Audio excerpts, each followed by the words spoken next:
My parents told me my sister died when I was 7 years old. They said there had been an accident, a car crash. They said she was gone. I grew up visiting a grave. A small headstone in a cemetery an hour from our house. I brought flowers. I talked to her. I told her about my life, about my dreams, about the wedding she would never attend.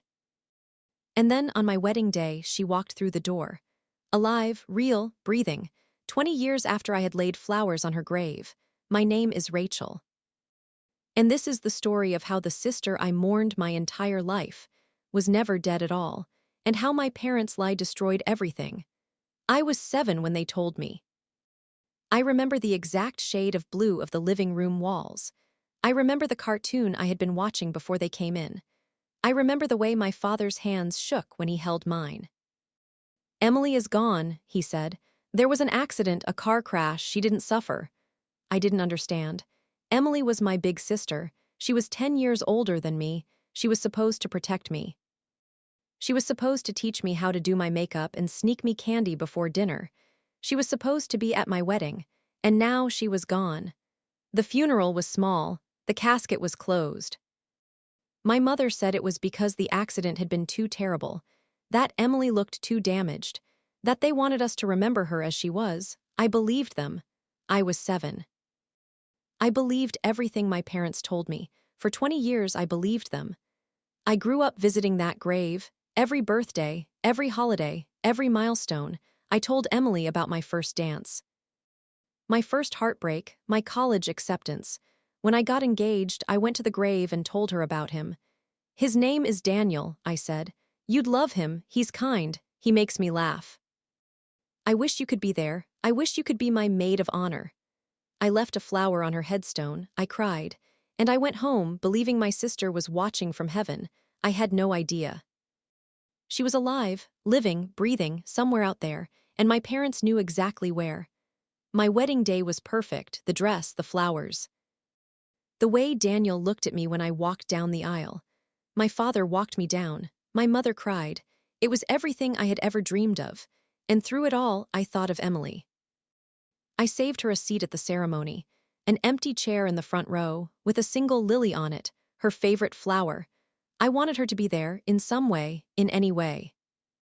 I had no idea how much she would be there.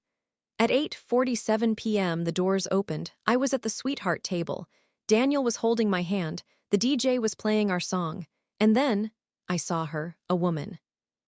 Standing in the doorway, she looked familiar, something about her face, her eyes, the way she stood. She started walking toward me, through the dance floor, past the confused guests. Past my frozen parents. Straight toward me, she stopped 3 feet from my table. Her eyes were filled with tears. Her hands were shaking. And she said, "Rachel, I'm Emily, I'm your sister.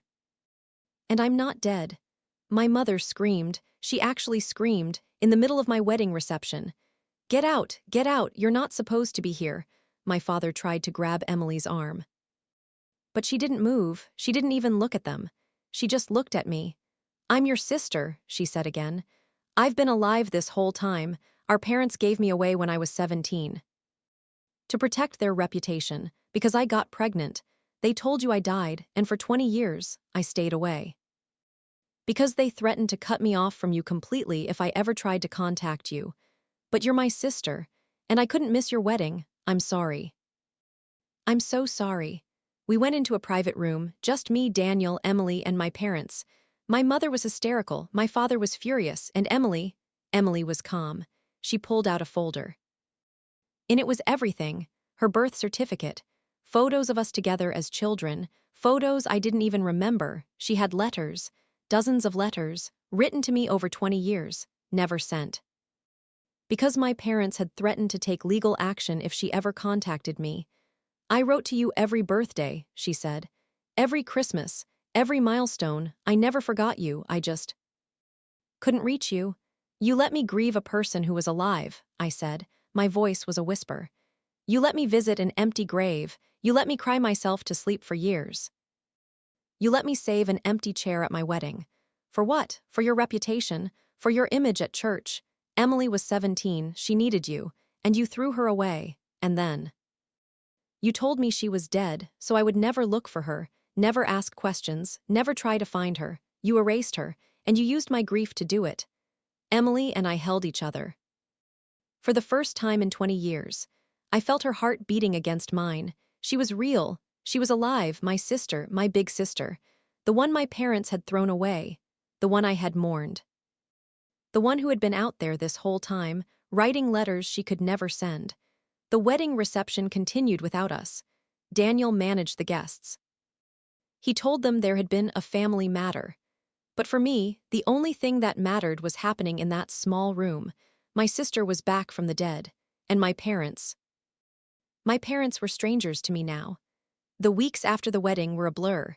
Daniel and I still went on our honeymoon, but most of it was spent with me on the phone with Emily. Catching up on 20 years in 2 weeks. She told me about the daughter she had raised, my niece, Lily, who is now 19 and in college. She told me about the years of struggle. The years of wondering if she should just show up. The years of fear. I was so scared they would take legal action, she said, that I would never get to see you grow up. I chose to stay away because I thought it was the only way to protect you. I'm sorry, I'm so sorry. She apologized, my sister, the one who had been abandoned, apologized to me for not being there. When it was my parents who had stolen her from me, I met with my parents one last time, not to reconcile, to set terms. I'm going to have Emily in my life, I said, and Lily, my niece. If you try to interfere, if you try to poison this the way you poisoned everything else, you will lose me, permanently. No more chances, no more family excuses. You stole 20 years from us. You don't get to steal one more day.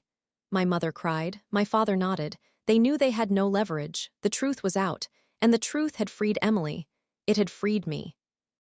It had freed us both. Emily and I went to the grave together. Once, she wanted to see it, the place where I had mourned her for 20 years. She touched the headstone, her own name carved in cold granite, and she cried. They even gave me a death date, she whispered. I took her hand. This isn't your place anymore, Emily. You're alive. You're here and we have 20 years to catch up on. We walked away together, two sisters, reunited, not by a miracle, by courage. By a woman who showed up at a wedding and told the truth. My parents told me my sister died. She hadn't. She showed up at my wedding 20 years later. Some people ask me if I've forgiven my parents. The truth is, I don't know. Forgiveness isn't a switch you flip, it's a process. Some days I feel compassion. They were products of their time. Their community, their fear. Other days I feel nothing but rage. They stole my sister. They stole my niece. They let me mourn at an empty grave. For 20 years, I'm working on it with a therapist. With time, with Emily's help.